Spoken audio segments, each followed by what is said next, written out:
Hi everyone, so welcome to the Tantric Aspirant. Today I have a chance to interview my friend Matthew.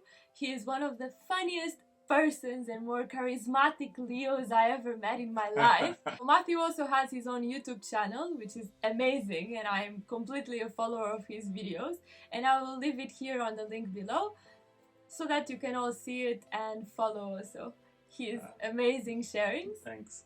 How did you start the spiritual path? Like, how did your path cross spirituality and this tantric world, let's say? Yeah. So I had kind of as a background, I had always a really strong search for truth in my life, and it was something really fundamental. And it was only recently, actually, that as I was doing more of this work into myself and discovering myself through the tantric path, that I realized it was really connected to leukemia that I had as a child. So I'm a childhood leukemia survivor, and actually as I've been doing Tantra and discovering myself, I realized what an impact that had on me. As a child, I was going to summer camp. I'm an American, and summer camp is like a normal part of life. And the thing that was unusual about my summer camp was, of course, that all the children there had cancer. And actually, it's a really beautiful program called the Carol Jean Cancer Foundation, and it's really rare because they also include the siblings there. Okay, but this is not a plug for the Carol Jean Cancer Foundation, but it was really intense because sometimes the other children would not be there next summer because they were dead. And I remember, for example, there was a mother and a daughter. I do remember their names, but I'm not going to say them. But we came to the camp one year.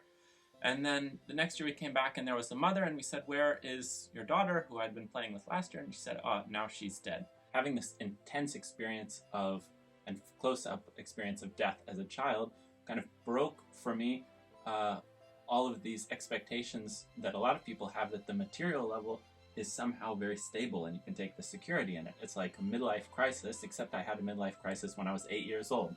So I just saw already, like, okay, I can't count on these things: career, money, finances, or even, for example, being good.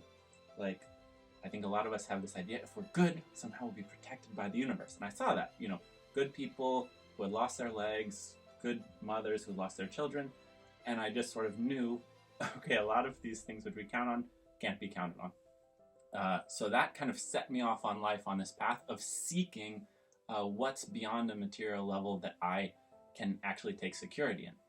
And then the second part is so much more mundane. To put them together is kind of funny, but it's actually how I met the tantric path as an adult, which is I continued my life, and I was working as an English teacher in Thailand, and it was super stressful. The school I worked at had no curriculum, and so I was, with no experience, making curriculum for 3 grade levels in a school where the people didn't speak English, and I was totally stressed out.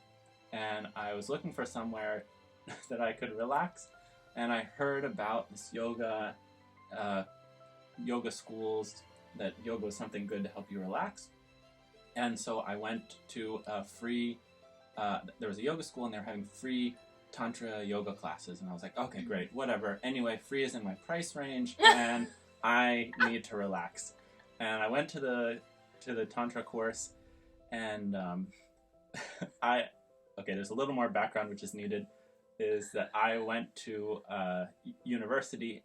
I studied English there, but all my friends were, atheist, engineers, super materialist. If it can't be explained, it's ridiculous to talk about flying spaghetti monster. I don't know if that's a thing in Europe, but it's a big thing in the United States for atheists to joke about religions and all of this stuff.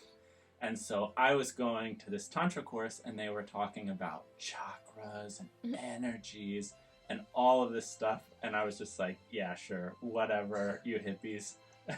And then they said, oh, so the Tantra course is set up as a lecture and then a yoga practice afterwards. And I was like, okay, sure, you hippies, but whatever, let's see about the yoga. And after the yoga, I was so relaxed as I hadn't been in years.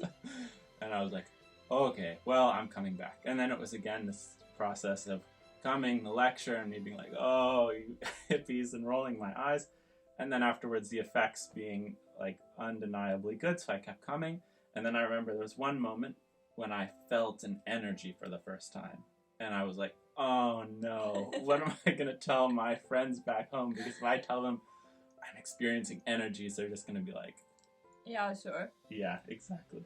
Yeah, they were kind of coming together. And then the Tantric path, as I was practicing, I was beginning to see the effects, and I was beginning to see also a very meaningful path for discovering the truth and discovering myself and my place in the universe.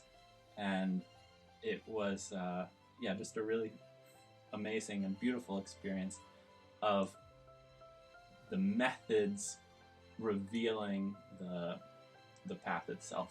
And even for someone who's completely rejecting from the beginning, like, no, I don't want to be a part of all this chakras and crystals and whatever, but the techniques worked. And then now 7 years later, I'm practicing every day and I love it. So and it still works, it's still surprising me. So that's my experience finding the Tantric path, with very good beginning support, a lot of resistance, and eventually discovering the effectiveness. Thank you so much for also sharing that experience. Yeah, you're welcome. Thank you for having me today. Thank you also for watching, and I hope we can have more sharings with Matthew, both of us together, very soon.